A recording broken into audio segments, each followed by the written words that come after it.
welcome everybody. Welcome to another broadcast of The Truth in DeFi. Well, it's been another tumultuous week in the crypto market. And so I'm going to kick off with a little tot of rum. This is the Dictador 1972 from Colombia. So to be drunk over one ice cube only, and I will say Sanjivar. So this rum, not that expensive, 1952, I'm not sure, it's about $1,000, $2,000 a bottle, but some people will pay $55,000 for a bottle of rum. Now, how does it achieve that value? Well, it achieves that value by consensus. The community decides the barter value of anything, and that's how market prices get dictated. And of course, market prices for the whole cryptocurrency world over the last week has fallen dramatically. But why is this? What exactly is going on? Well, I'm going to explain to you now the truth, and I'm going to explain to you the first domino to fall, which has caused all this angst in the centralized finance world. So, hang on to your hats. This is going to be quite an in-depth broadcast. So, go pour yourself a drink and get some popcorn, and we'll kick off. You can always replay if you're not following or keeping up with what we have to say. So, I guess the first thing is, how did this all start? Why is there such a furore over FTX and Sam Bankman-Fried, Sam No Bank-Friedman? What exactly happened? And, how did it all start? Well, this is the beginning. Terra Luna. The collapse of Terra Luna. Terra was a stablecoin, an algorithmic stablecoin invented by a Korean guy called Kwon.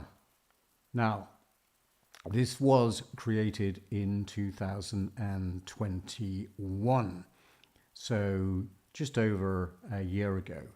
And this is where it all starts.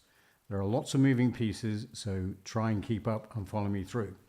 So after the creation of this so-called algorithmic stablecoin, not soon after, a lot of people were just saying, well, this is just a Ponzi scheme. And some people even went further. Allegedly, legendary traders like Algod, Gigantic Rebirth, and even Justin Sun were adamant that this was just a Ponzi scheme. So bear that in mind. So later on in the year, earlier on this year, in May, these attackers got together and started a major rout which broke the peg for Terra. But it continued on. And then a few days later, it became public knowledge that Kwon was actually the founder of a previous algorithmic stablecoin called Basis Cash, which failed spectacularly, taking lots of people's money with it. And so, with a concerted effort, allegedly, and with this news breaking to the general public, the whole thing collapsed by May the 9th. And this is the lunar chart around this time. Now enter center stage these guys, Zushu and Carl Davis of 3 Arrows Capital. 3 Arrows Capital. Yes, the same people that are purported to have invested in Hex. We don't know, we'll never know. But why is this important? Well, you see, 3 Arrows Capital borrowed from Genesis, a crypto lender. Please note that name. And FTX. And they invested in the Lunar Foundation Guard, which was supposed to be a reserve of Bitcoin that was going to prop up and keep the peg for Terra Luna. They also invested in the Grayscale Bitcoin Trust. So keep all these things in your head as we move forward and introduce another player. And that is Celsius.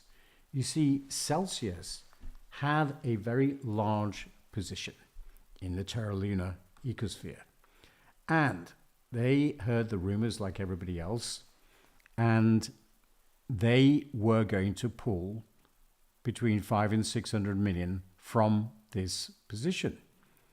At this time, turns out that SBF, as we will call him now, he of FTX and Alameda fame, and there's his girlfriend, Caroline, it is allegedly recorded that Sam made a call to Mr. Mashinsky of Celsius fame to please not remove his position.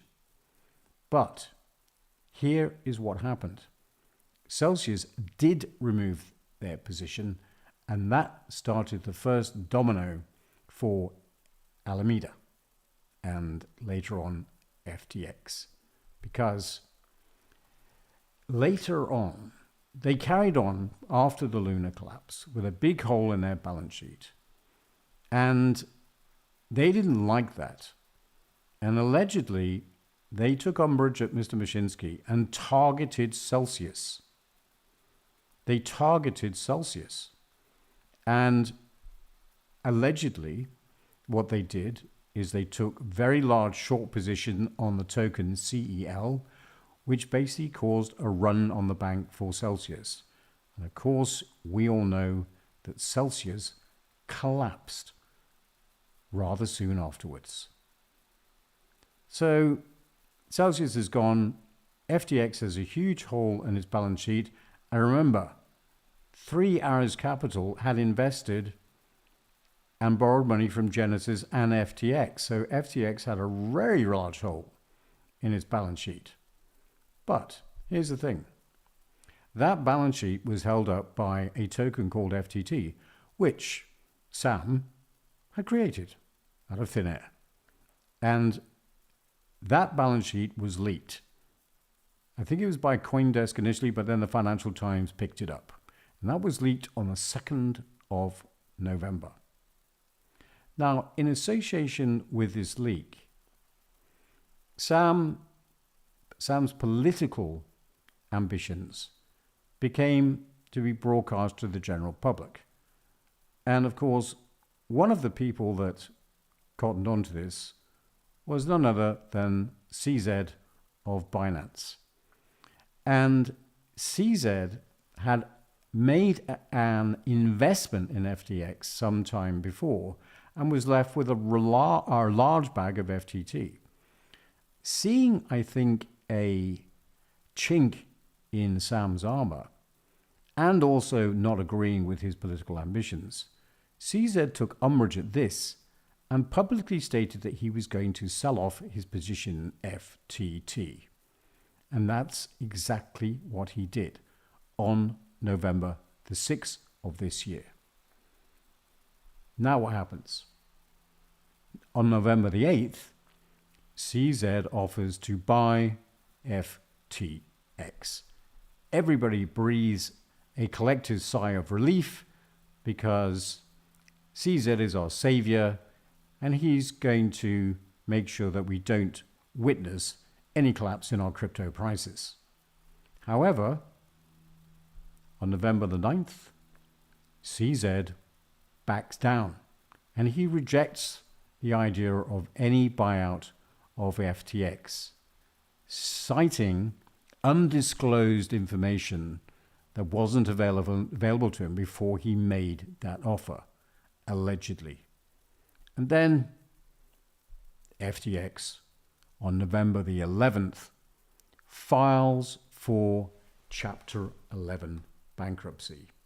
And every single YouTuber influencer using clickbait and trying to get more subscribers to listen to their nonsense has gone after what they said is the truth about FTX. Well, I'm telling you the truth, and I'm telling you how it all started. Remember Genesis? Genesis is the lending arm of a very large financial firm called Genesis. Okay? Now, remember, way back at the beginning, we said these two, Three Arrows Capital, the hedge fund, borrowed from Genesis and FTX, and they were investing in the Luna Terra ecosphere and also shares in the Grayscale Bitcoin Trust. Now, with the collapse of Luna Terra and now the collapse of FTX, Genesis is now in the hole to the tune of 1.1 billion just from the Three Arrows Capital position that they lent them. Now, here is where it gets very tricky and ominous. You see, Genesis is owned by the digital currency group. Barry Silbert, the famed creator of the Grayscale Trust. This is his company. This is his baby. And it is colossal. It is a colossal conglomerate that owns and invests in hundreds of cryptocurrency assets. And this is a big deal. So for Genesis, the daughter company, they do some kind of shenanigans in the back end. And the digital currency group assumes a 1.1 billion promissory note to Genesis that is due in 2032. Keep that in mind. Now, as I just said, the digital currency group owns the Grayscale Bitcoin Trust. Now, what is the Grayscale Trust? Well, the Grayscale Trust is a fund that was set up to give institutions and retail customers a way to hold Bitcoin without all the hassle. I kid you not, that is their USP selling proposition. Without the hassle, I have no idea what they mean by that. Perhaps they mean the management fees that they clawed out of everybody and are still clawing out of everybody by holding Bitcoin on everybody else's behalf. Now, when it started, people thought it was a good idea. And the shares started trading at a premium to the price of Bitcoin because everybody wanted to be in Bitcoin without getting into Bitcoin, if that makes any kind of sense whatsoever. And all things looked very rosy. But of course, the crypto bear market kicked in, and with the collapse in the price of Bitcoin and the ability of shareholders to now redeem those shares to other shareholders, because there was a 6-month lockup period, a discount to the net asset value of 50% appeared, which is huge. Now, that doesn't really matter that much to the digital currency group because they still got their 2% based on the value of Bitcoin. So they're actually coining it in fees. However, here is the big problem. Here is the dark gray cloud that is hanging over everybody today. Genesis was involved in a loan debacle with the parent company, the digital currency group, borrowed $575 million from Genesis. Just let that sink in for a minute. What is going on here?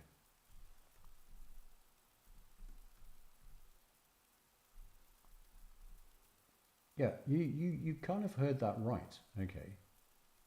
The parent company borrowed from the daughter company. How can that be?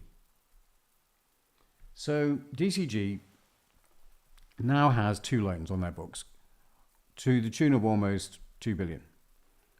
Now, introducing this handsome couple.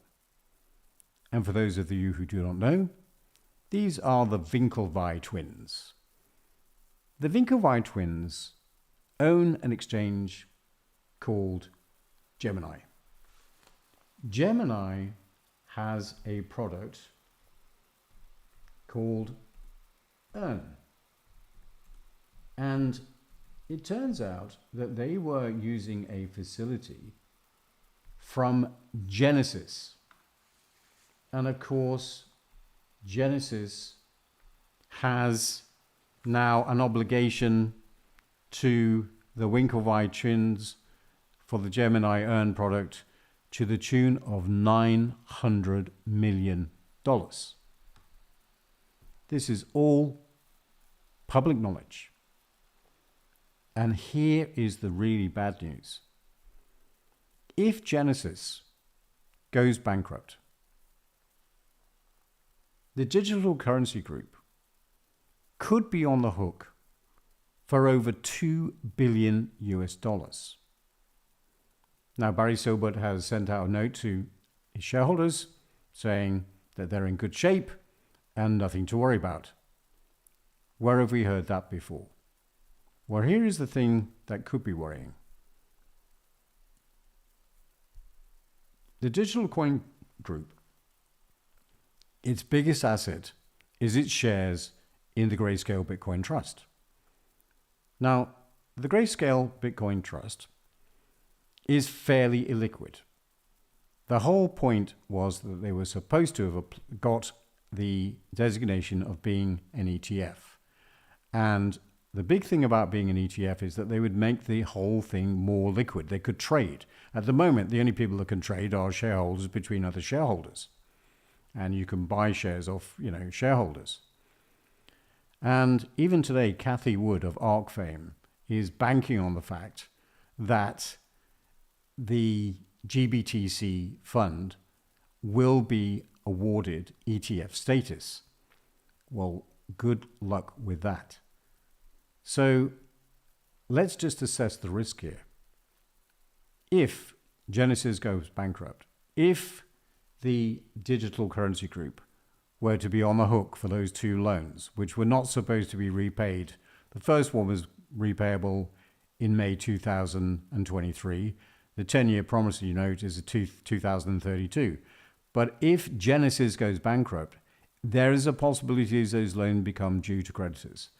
So the systemic risk of a total collapse in all crypto markets is huge. And look at it this way. In the Grayscale Trust, the underlying assets, Bitcoin, they are purported to hold 3.3%, which is around 630,000 Bitcoin. In addition to that, Mt. Gox has reached a settlement where you can either get your Bitcoin back or a cash injection in the future. Guess what everybody's going to do? They hold another 144,000 Bitcoin. Can you imagine if all of that Bitcoin was to come onto the market? What do you think would happen to the price of Bitcoin? Hundreds of crypto firms could go broke. The price of Bitcoin could plummet. We are facing the possibility of a huge collapse in the crypto market. However, you have to understand that what we are talking about here is, for example, the collapse of FTX is going to leave a hole of about 10 billion. Now, we are all hearing the words Bernie Madoff, Enron, Ponzi scheme. It's all the same stuff that we have seen time and time again. And what we are looking at here is centralized finance. And centralized finance is perpetrating the same scams. They're trying to steal your money in the same ways, which is why, more now than ever, we need to embrace real DeFi. The promise and the premise of cryptocurrency is decentralized finance, where we cut out the middleman. We trust in code, and we build a new network economy. And of course, at the epicenter of this new economy is the cryptocurrency protocol that is PulseZen. PulseZen is 100% true DeFi. It's 100% trustless yield. Look. In these tumultuous economic times, it seems harder and harder to get ahead. Even though you have made all the right financial decisions, it's never enough. The problem is not you, it's the system. You see, the system is designed to make the rich richer and the poor poorer. The only solution is to break free from this system. Today, you can join a new, growing economy and finally get ahead. This economy is built around a socially engineered token called PZEN, which is designed to redistribute wealth. The truth is that there is no scarcity of wealth. We just need a better redistribution system. PZEN harnesses the power of the eighth wonder of the world, compounding interest.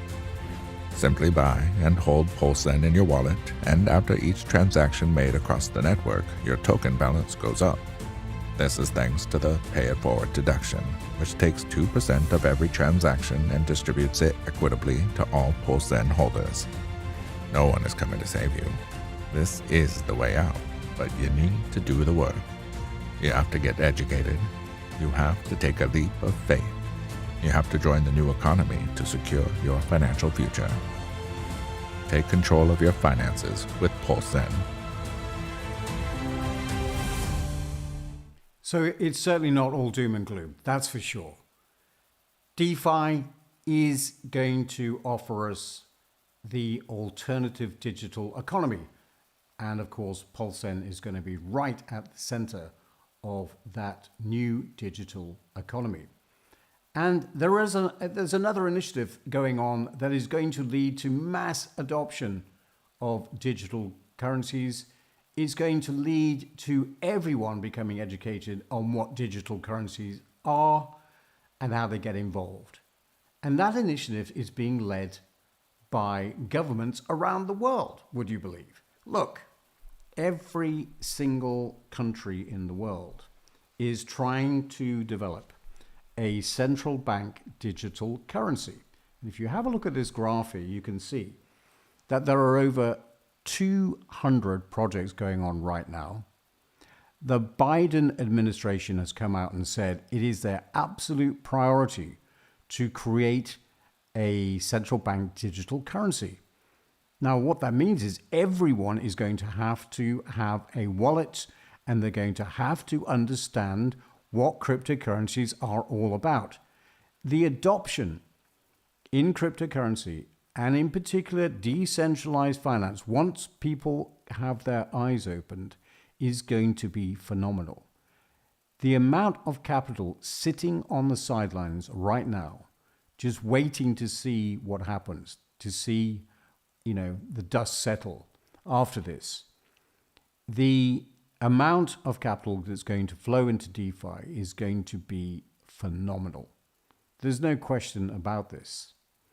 Now, there are some caveats and things that you need to understand about central bank digital currencies, because we've all seen how China has implemented it.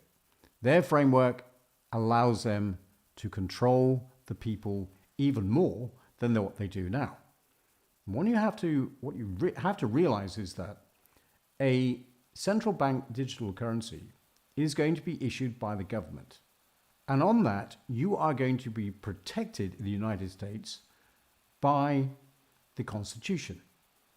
Because the First Amendment guarantees free speech, and the Fourth Amendment guarantees privacy. So a central bank digital currency per se is actually a good thing. The bad thing, and the very bad things that can be done, are built into the framework of that digital currency. So it behoves you to get involved right now in the implementation of a digital currency in your own country to make sure that your voice is heard, so that you don't get surveilled by the government even more than you are now, so that you don't get controlled even more than you are now. Listen, decentralized finance was designed to be out of the control of the government. It was designed to be permissionless. It was designed to be self-custodial. And it was supposed to be censorship resistant. So all in all, yes, we seem to be in a bad place with cryptocurrency right now. But I can assure you, the sums of money involved compared to the trillions of dollars in fiat currency that's bouncing around, just ready to transfer into the digital economy, means that we have a very bright future. And don't forget, everything that you've seen in the mainstream media recently, and certainly from all the YouTube gurus, all surrounds centralized finance products. And centralized finance is just basically traditional finance with all that stuff and all their flaws, but using digital currency instead of fiat currencies. Decentralized finance is a completely different game. So that's my DeFi Truth video for today. I hope that's given you some insight into the mainstream media headlines and all the YouTube garbage that's been thrown around this week. And it behoves you to do your own research. See what is available. It doesn't take that long, but it does involve you doing some work because after all, you have to take the action. You have to take action and interact with code. There's no middleman. There's no, bank involved here. So, although I have basically been a bit of a scaremonger with this broadcast, there is a huge silver lining to all of this. And all I can say is that PulseN holders, you are at the very beginning of this. You are the Genesis wallet holders. And of course, in any cryptocurrency, those that get in the earliest and those that hold the longest are normally the ones that win the most. So thank you very much for watching. And if you are a replay viewer, again, thank you for joining. I don't forget you because I know that the time zone that I'm in right now doesn't suit everybody. So a lot of people watch me on a replay. And just make sure that you do subscribe. Hit that subscribe button, hit the like button, hit the notify button, and also make sure that you join the Telegram group. Go over to PulseN.app and just try and understand what this opportunity is to create generational wealth. It's available to you right now, right today. You could start tomorrow. So let's see if there are any questions in the chat. If you want to ask me anything specific, then now is the time to type that in.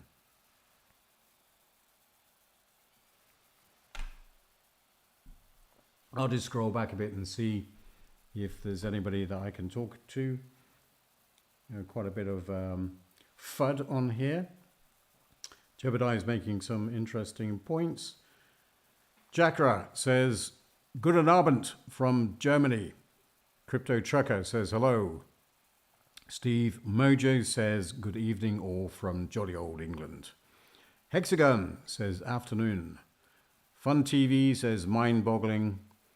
Whiskey Drinker, yeah, I haven't given up with my heritage, but as I'm living in the Caribbean, I've got to embrace the local culture. When do PZEN all-time high? Well, that's entirely up to you guys.